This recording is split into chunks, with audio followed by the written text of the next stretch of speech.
আজ থেকে আমি ঠিক করেছি যে আমি নিজের গলাতেই নিজে ভয়েস ওভার দেবো। যতই আমার গলা কর্কশ হোক, বাজে হোক, যে শুনুক না শুনুক, তাও আমি আমার নিজের গলাতেই বলবো। কারণ এই ভিডিও করতে বসলে গান কোথায়, গান খুঁজে পাই না, এডিট করতে বসলে এডিট করতে পারি না, কিছুই করতে পারি না। সেজন্য দরকার নেই আমার এডিটের, দরকার নেই আমার গানের।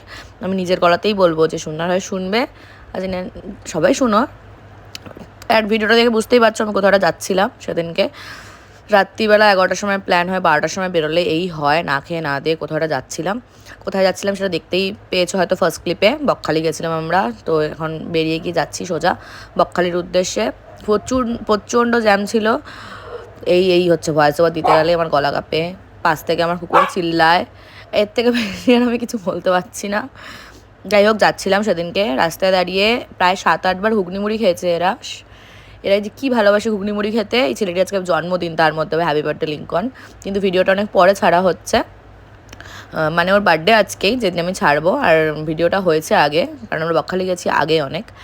দেন আমরা আবার বেরিয়ে পড়েছিলাম বকখালির জন্য, যেখানে বকখালি যেতে আমাদের এখান থেকে বাড়ি থেকে লাগে খুব জোর টু জোর 2-2.5 ঘন্টা গাড়ি করে।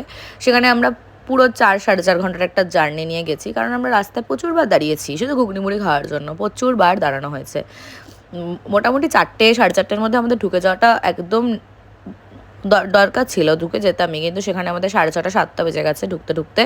শুধুমাত্র এদের জন্য, শুধুমাত্র এদের রাস্তায় ল্যাদ খেয়ে চালানোর জন্য। কিছু কিছু জায়গায় জ্যাম ছিল, অনেক গাড়ির ভিড় ছিল, লরি ছিল, সেসব কথা বাদ দিলাম। লাস্ট আমরা এখানে দাঁড়িয়েছিলাম 4:30 পরে, অনেক পরে। এটা হচ্ছে বকখালি ব্রিজ। যারা যারা বকখালি গেছো, নামখানা ব্রিজ, নামখানা ব্রিজ, যারা বকখালি গেছো তারা অবশ্যই জানো যে বকখালি যেতে গেলে নামখানা ব্রিজ পেরোতে হয়। আগে পেরোতে হতো নিচের নৌকা করে নিচের নদীটা, কিন্তু এখন সেটা আর পেরোতে হয় না। এখন বকখালি ব্রিজ, এই নামখানা ব্রিজ পেরিয়েই যাওয়া যায়। তো আমরা তারপরে জার্নি করে গিয়ে রুমে ঢুকিনি। আমরা রুমে ঢুকিনি। আমরা কী করবো, আমরা বাড়ি থেকে যে ছোলা মুড়ি মেখে এসছে সেটা খাচ্ছে এখানে বসে বসে, রুমে না ঢুকে। আমরা এটা ফ্রেজারগঞ্জে ছিলাম। আমরা যখনই যাই এই কাকির দোকানেই যাই, কাকি খুব ভালো করে চেনে আমাদের। আমরা সকালে গিয়ে এখানে, সকাল 6:30 ভোর গিয়ে ওখানে খাবার দাবার খাচ্ছিলাম। এই বাড়ি থেকে নিয়ে গেছে, বাড়ি থেকে এতটা দূর জার্নি করে মুড়ি নিয়ে গেছে, মুড়ি খাচ্ছে বসে বসে ওখানে, কোনো কাজ নেই। আর আমরা খেয়েছিলাম ম্যাগি, ডিম, ও খেয়েছিল, সবাই মিলে খেয়েছিলাম। আমি ম্যাগি খাচ্ছিলাম এখানে। এখানে খুব অ্যাফোর্ডেবল প্রাইসও।